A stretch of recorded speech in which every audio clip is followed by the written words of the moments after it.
Hi friends, it's me Julia and welcome to the channel. If you're new here, don't forget to subscribe down below for future book related videos. So let's go ahead and get started. I read a total of 32 books from January to June.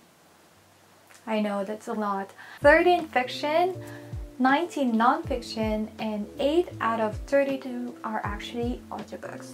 Starting with the fiction books, last year I started the series called The Secrets of Immortal Nicholas Flamel. I was able to finish this series this year by finishing the 3 books, which are The Necromancer, The Warlock, and The Enchantress. Overall, I really love this series. If you're not familiar with The Secrets of Immortal Nicholas Flamel, this is basically a magical realism. That means that it is set in both ancient and modern times, and so it's actually easy to visualize and to imagine. What I really love about this series so much is that it's very inclusive. What I mean by that is it includes so many mythologies all over the world. Most of the time we only encountered Greek and Romance mythology in books, but in this series you can see Egyptians, Norse, also Japanese. Like, there's so many mythologies that are in this series, so I highly recommend you to read this. My goal for this year is to finish a lot of Japanese literature, or to read a lot of Japanese literature, and I was able to do that actually even just half of the year. So let's start with the first Japanese literature book, which is Sweet Bean Paste by Dorian Sukegawa. Oh my goodness, I love this book so much. This is 5-star in my list as well.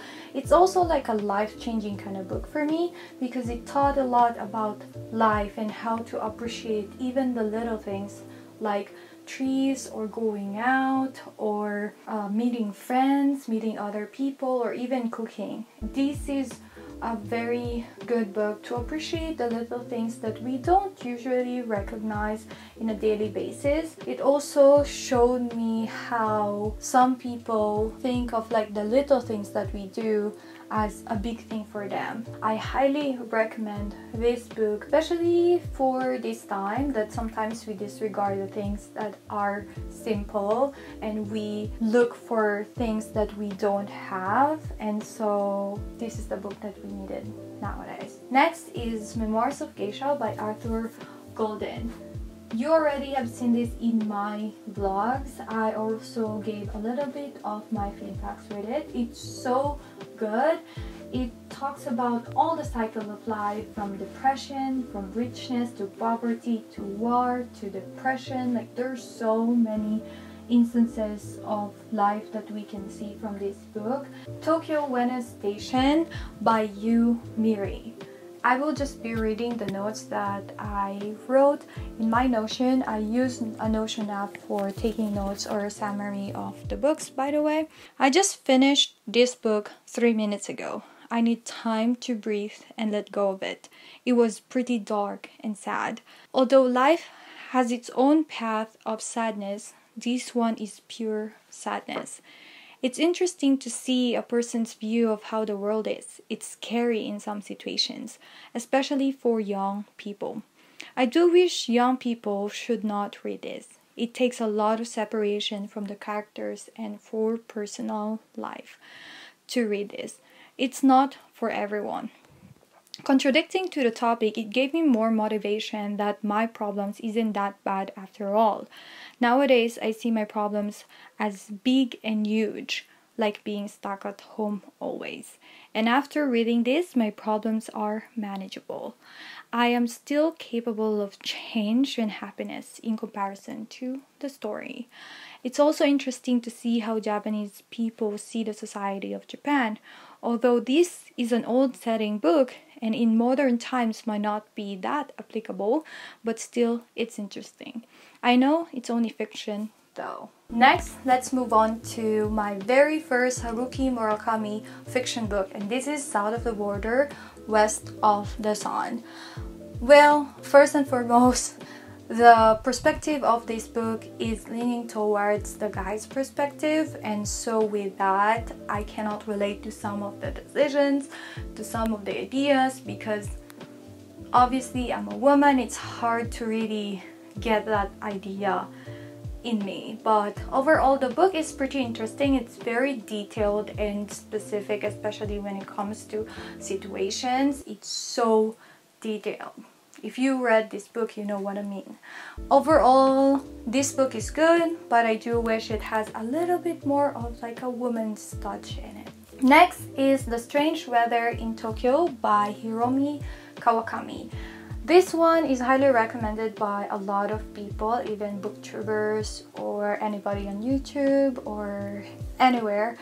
I have an unpopular opinion with this because I like the story. I like how the characters are. However, I do not like how slow the pace of the story.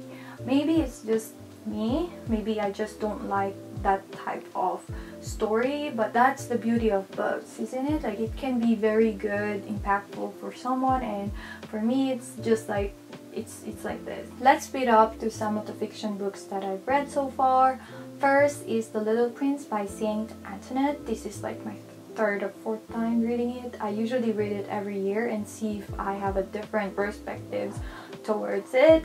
I always have different perspective, which is so cool. Next is Nick and Nora's Infinite Playlist, The Adventures of Robin Hood. This is the first time that I actually read the classic of The Adventures of Robin Hood. It's pretty interesting, and I like how the real classic story is in comparison to how it's portrayed in like animation. The next is The Lost Books of Odyssey. This one is a bit confusing for me because it kind of contradicts to most of the things that I read in the Odyssey. Lastly, White Roses by Amy Efron.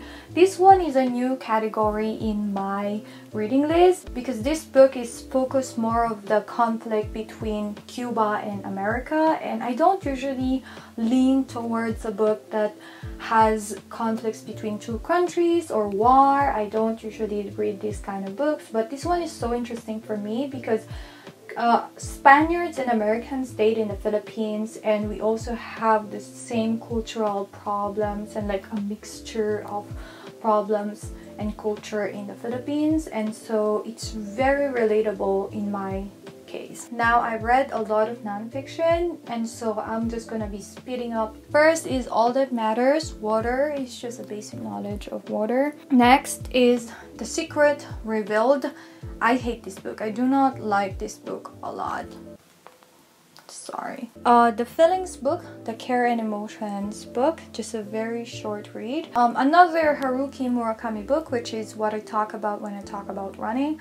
I have learned a lot of lessons from this like memoir type of book of him. However, I don't run. I just walk or do some stretching and dancing, and so I'm not really able to relate much. But I think if you run every single day, or if you have that habit, I think you can relate more. One of the category that I really love, which are the life-changing books that I read so far. I have a lot. The first one is The Secrets of Millionaire's Mind by T. Harv. This book is so life-changing for me on how to shift the beliefs of money from like the negative into positive, and how we can see that money can help us and not actually just be an object. And so this one is pretty life-changing when it comes to my beliefs, especially that these topics aren't talked about much in the Philippines society. Next is Goodbye Things by Fumio Sasaki. He is the most popular minimalist in Japan, and this book really is very life-changing in my mindset because it again reminds me of how much excess stuff we have in our daily life and how little we actually use. Next is The Last Lecture by Randy Pausch. This one resonates so much to me because Randy's job is the same as my job, and so it helps me a lot to see things in the perspective of him and how he wanted to impact more people, more children in his life. I highly recommend this book as well if you have time to read it. It's just a very short read. Another financial book, You're Broke Because You Want to, by Larry Winget. If you have plans to be financially secured, this is the guide that I believe everyone needs. This is very specific and direct. He don't go around with whatever he's saying. He will just say directly that you have to do this so that you will not be broke. It's very beneficial, especially for countries like the Philippines, that money isn't really something that people talk about a lot. This one is a really good book for us to start how to be an adult and how to manage better our finances. Another financial book, which is Think and Grow Rich by Napoleon Hill. This also changed my mind on how to go from just living and going ahead. So going ahead meaning it's like being more successful, having more financial freedom, having more richness in ways. And it's really, really beneficial, especially in changing the mindset. Again, changing the mindset. Okay, let's speed up to other self-help books that I read. Do What You Love and Money Will Follow by Marsha Sinitar.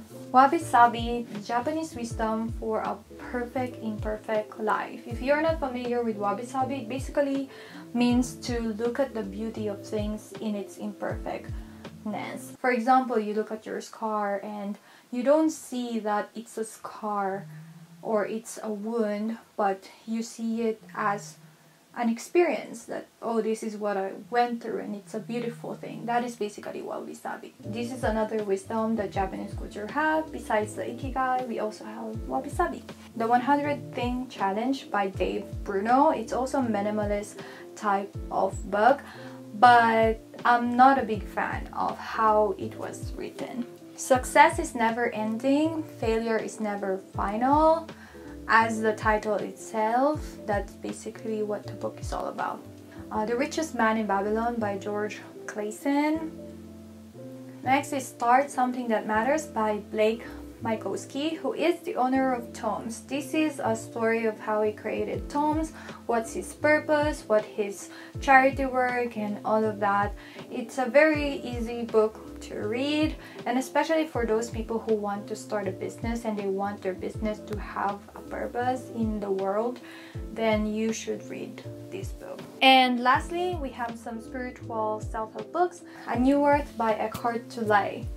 Now, this is a very life-changing book to a lot of people. I do get it. It's always highly recommended, and in my case, it's not as impactful as I wanted it to be or as I expected it to be. I think that's the beauty of books. It can be life-changing for someone else, and it can be like just a book for others, and that's totally fine. The Life of Mahatma Gandhi, it's my first time to read his book. It's pretty dense and so much information. Lastly, Sing to the Seed, Nurturing Our True Nature by Michael Harris.